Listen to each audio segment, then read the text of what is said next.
So hello viewers, welcome to my channel the Technocratics, and today this is your host Ambush Srivastava brought a new video on HP Cloud Recovery Tool. So as you all know that HP has stopped the process of giving HP Media Creation Tool which they give earlier in their desktops, laptops or notebooks and other stuff. So they are now giving HP Cloud Recovery Tool in which you can download your laptop or desktop or other stuff from the cloud and then restore or recover your PC.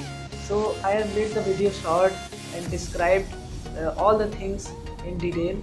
So please see the video and if you like the video, please hit the like button and subscribe to my channel The Technocratics and hit the bell icon. First of all, I would tell my experience about HP.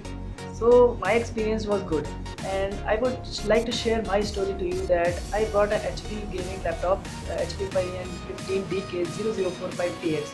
Yeah, I have earlier unboxed it in my channel. You can go and see it.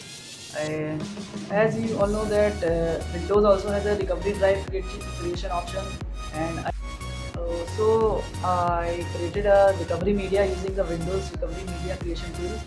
So the recovery drive was created successfully. Afterwards, when I restored my PC, it crashed at 80 to 85%, and after crashing it showed a message error 3F0 hard drive or no bootable media found. And I went to the service center in Lucknow. So they told me that its hard drive was failed. So I brought it up home and enabled the legacy support option and installed a pirated copy of Windows and recovered using the cloud recovery tool by using the 17-18 GB of internet. So this was my story, and the toll free also supported me. The HP customer care services are really good. So most of the people prefer HP because of their brand value, and it's a trusted company as well.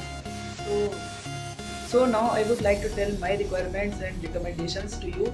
What do you need to recover your laptop or download the recovery from cloud recovery tool? First of all, you need a good and reliable internet connection on which you have to download as 19 GB and uninterrupted power supply, and USB 32 GB which must be of USB 3.1 or 3.0, as I did it for my laptop and it failed 4 times. So these are the requirements and recommendations, and now let's get to the recovery tool. First of all, I would provide the link in description. Download from there only, as the HP customer care has provided me that, and nothing else.